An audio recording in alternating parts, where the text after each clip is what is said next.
हम सत्संग सेवा करते हैं, सुमिरन करते हैं, तो कैसे हमें पता होगा कि हम पे सद्गुरु की कृपा है, सद्गुरु हम पे दयाल है या नहीं है?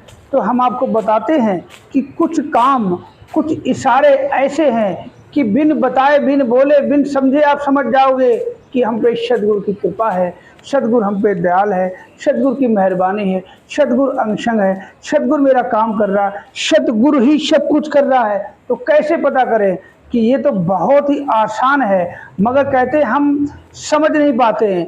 हमें सद्गुरु जो समझाता है हम वही नहीं समझ पाते हैं, तो सद्गुरु की कृपा को हम कैसे समझ पाएंगे मेरे भाई?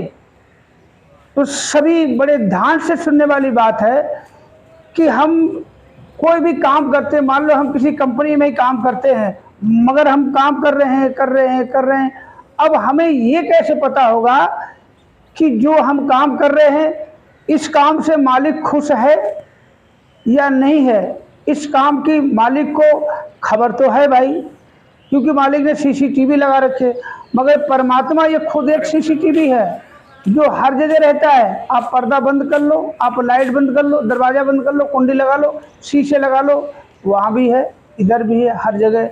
इसलिए इसकी नज़र से तो कोई बच नहीं सकता, क्योंकि ये हर जगह रहता है, हर किसी में रहता है, इसलिए इसकी नज़र से बच नहीं सकता।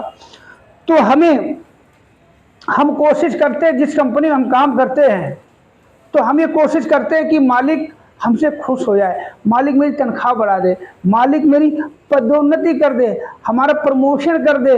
हम अभी लेबर हैं, हमें सुपरवाइजर बना दे, हमें फोरमैन बना दे, हमें इंचार्ज बना दे, हमें बीएम बना दे, हमें ये बना दे, वो बना दे, कुछ ही बना दे।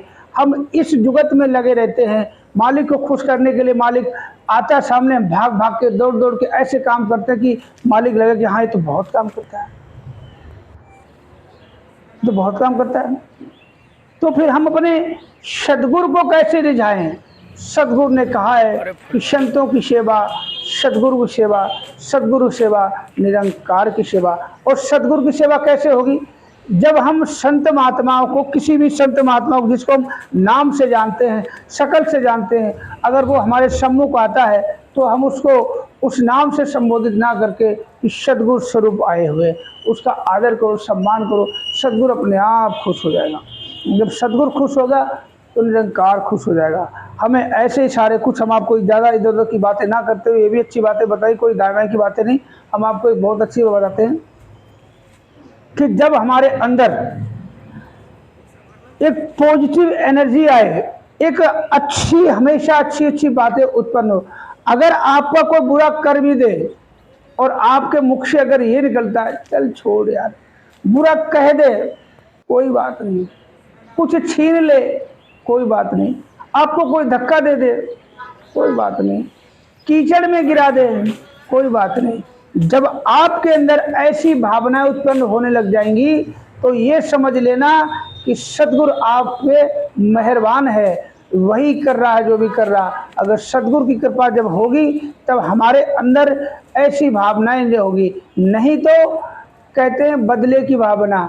किसी ने हमारा कुछ छीन लिया और सालों मैं बताऊंगा, तू छीना, तूने 10 छीने ना, मैं तेरा पूरा 50 गायब करूंगा। तूने मुझे गिराया है ना, मैं तेरा हड्डी पसली तोड़ दूंगा।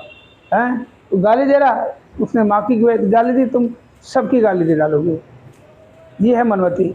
तो सद्गुरु की कृपा, सद्गुरु की मेहरबानी हम पे सब पे है, वो एक अलग बात है, हम इसको अनुभव में नहीं ला पाते हैं।